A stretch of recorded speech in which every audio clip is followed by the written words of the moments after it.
January 14. Joseph's dreams. So Jacob settled again in the land of Canaan where his father had lived as a foreigner. This is the account of Jacob and his family. When Joseph was 17 years old, he often tended his father's flocks. He worked for his half-brothers, the sons of his father's wives, Bilhah and Zilpah.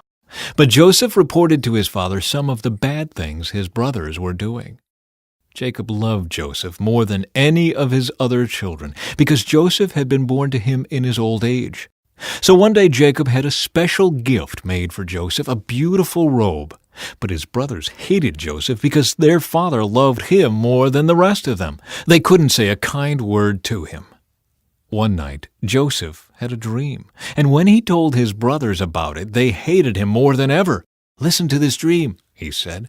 "We were out in the field, tying up bundles of grain. Suddenly my bundle stood up, and your bundles all gathered around and bowed low before mine." His brothers responded, "So you think you will be our king, do you? Do you actually think you will reign over us?" And they hated him all the more because of his dreams and the way he talked about them.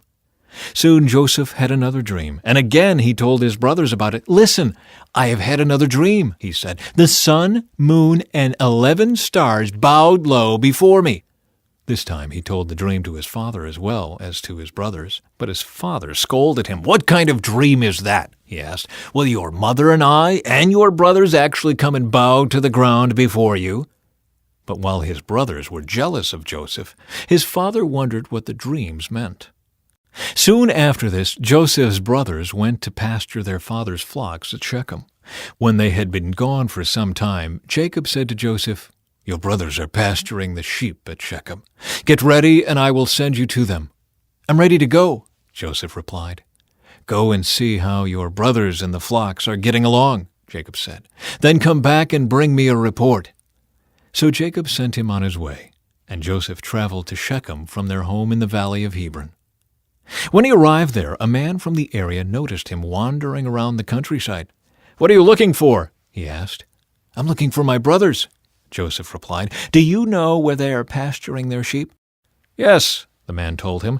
"They have moved on from here, but I heard them say, 'Let's go on to Dothan.'" So Joseph followed his brothers to Dothan and found them there. Joseph sold into slavery. When Joseph's brothers saw him coming, they recognized him in the distance.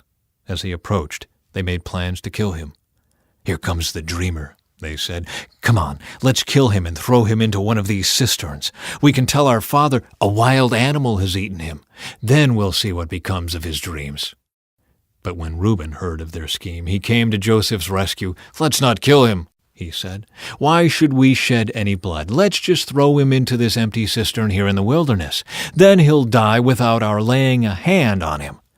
Reuben was secretly planning to rescue Joseph and return him to his father. So when Joseph arrived, his brothers ripped off the beautiful robe he was wearing. Then they grabbed him and threw him into the cistern. Now the cistern was empty. There was no water in it. Then, just as they were sitting down to eat, they looked up and saw a caravan of camels in the distance coming toward them. It was a group of Ishmaelite traders taking a load of gum, balm, and aromatic resin from Gilead down to Egypt. Judah said to his brothers, "What will we gain by killing our brother? His blood would just give us a guilty conscience. Instead of hurting him, let's sell him to those Ishmaelite traders. After all, he is our brother, our own flesh and blood." And his brothers agreed. So when the Ishmaelites, who were Midianite traders, came by, Joseph's brothers pulled him out of the cistern and sold him to them for 20 pieces of silver. And the traders took him to Egypt. Some time later, Reuben returned to get Joseph out of the cistern. When he discovered that Joseph was missing, he tore his clothes in grief. Then he went back to his brothers and lamented, "The boy is gone. What will I do now?" Then the brothers killed a young goat and dipped Joseph's robe in its blood. They sent the beautiful robe to their father with this message, "Look at what we found.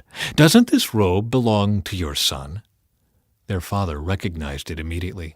"Yes," he said, "it is my son's robe. A wild animal must have eaten him. Joseph has clearly been torn to pieces." Then Jacob tore his clothes and dressed himself in burlap. He mourned deeply for his son for a long time. His family all tried to comfort him, but he refused to be comforted. "I will go to my grave mourning for my son," he would say, and then he would weep. Meanwhile, the Midianite traders arrived in Egypt, where they sold Joseph to Potiphar, an officer of Pharaoh, the king of Egypt. Potiphar was captain of the palace guard. Judah and Tamar. About this time, Judah left home and moved to Adullam, where he stayed with a man named Hira. There he saw a Canaanite woman, the daughter of Shua, and he married her. When he slept with her, she became pregnant and gave birth to a son, and he named the boy Then she became pregnant again and gave birth to another son, and she named him Onan. And when she gave birth to a third son, she named him Shelah. At the time of Shelah's birth, they were living at Chezib. In the course of time, Judah arranged for his firstborn son to marry a young woman named Tamar. But was a wicked man in the Lord's sight, so the Lord took his life. Then Judah said to Er's brother Onan, "Go and marry Tamar, as our law requires of the brother of a man who has died. You must produce an heir for your brother." But Onan was not willing to have a child who would not be his own heir. So whenever he had intercourse with his brother's wife, he spilled the semen on the ground. This prevented her from having a child who would belong to his brother. But the Lord considered it evil for Onan to deny a child to his dead brother. So the Lord took Onan's life too. Then Judah said to Tamar, his daughter-in-law, "Go back to your parents' home and remain a widow until my son Shelah is old enough to marry you." But Judah didn't really intend to do this, because he was afraid Shelah would also die like his two brothers. So Tamar went back to live in her father's home. Some years later, Judah's wife died. After the time of mourning was over, Judah and his friend Hira the Adullamite went up to Timnah to supervise the shearing of his sheep. Someone told Tamar, "Look, your father-in-law is going up to Timnah to shear his sheep." Tamar was aware that Shelah had grown up, but no arrangements had been made for her to come and marry him. So she changed out of her widow's clothing and covered herself with a veil to disguise herself. Then she sat beside the road at the entrance to the village of Enaim, which is on the road to Timnah. Judah noticed her and thought she was a prostitute, since she had covered her face. So he stopped and propositioned her.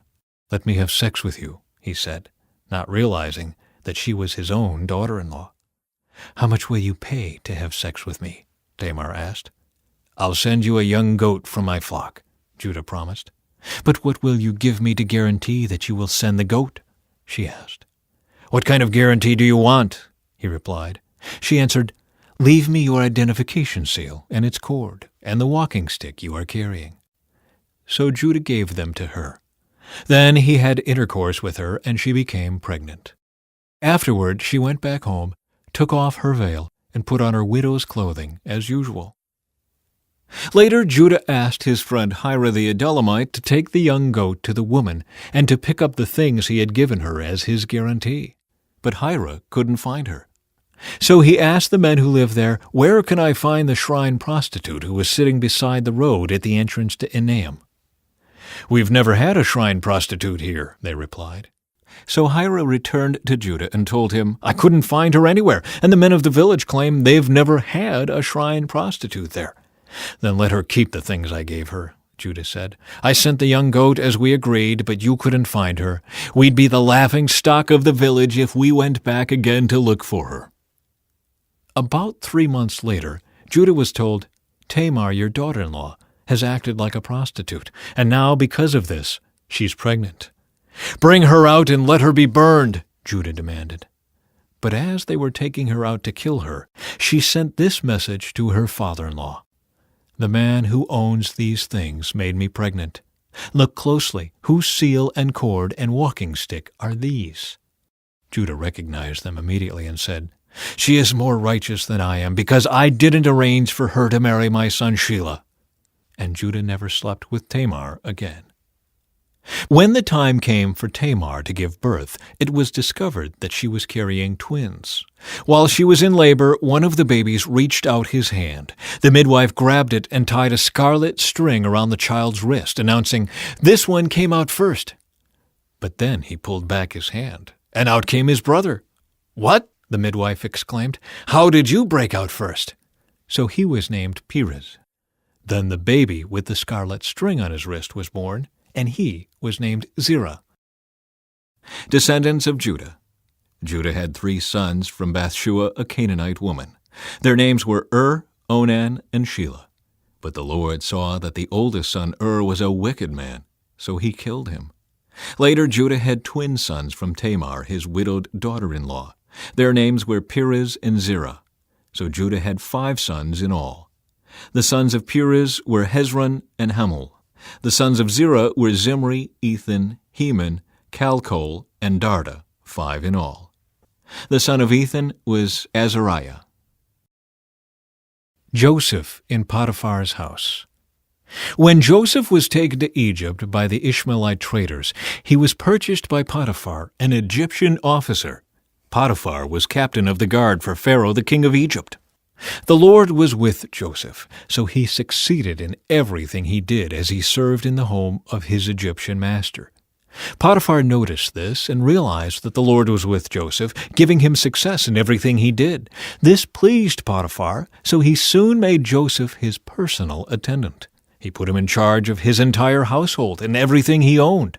From the day Joseph was put in charge of his master's household and property, the Lord began to bless Potiphar's household for Joseph's sake. All his household affairs ran smoothly, and his crops and livestock flourished. So Potiphar gave Joseph complete administrative responsibility over everything he owned. With Joseph there, he didn't worry about a thing except what kind of food to eat. Joseph was a very handsome and well-built young man, and Potiphar's wife soon began to look at him lustfully. "Come and sleep with me," she demanded. But Joseph refused. "Look," he told her, "my master trusts me with everything in his entire household. No one here has more authority than I do. He has held back nothing from me except you, because you are his wife. How could I do such a wicked thing? It would be a great sin against God." She kept putting pressure on Joseph day after day, but he refused to sleep with her, and he kept out of her way as much as possible. One day, however, no one else was around when he went in to do his work. She came and grabbed him by his cloak, demanding, "Come on, sleep with me." Joseph tore himself away, but he left his cloak in her hand as he ran from the house. When she saw that she was holding his cloak and he had fled, she called out to her servants. Soon all the men came running. "Look," she said, "my husband has brought this Hebrew slave here to make fools of us. He came into my room to rape me, but I screamed. When he heard me scream, he ran outside and got away, but he left his cloak behind with me." She kept the cloak with her until her husband came home. Then she told him her story. "That Hebrew slave you've brought into our house tried to come in and fool around with me," she said. "But when I screamed, he ran outside, leaving his cloak with me." Joseph put in prison. Potiphar was furious when he heard his wife's story about how Joseph had treated her, so he took Joseph and threw him into the prison where the king's prisoners were held, and there he remained. But the Lord was with Joseph in the prison, and showed him his faithful love. And the Lord made Joseph a favorite with the prison warden. Before long, the warden put Joseph in charge of all the other prisoners and over everything that happened in the prison. The warden had no more worries because Joseph took care of everything. The Lord was with him and caused everything he did to succeed.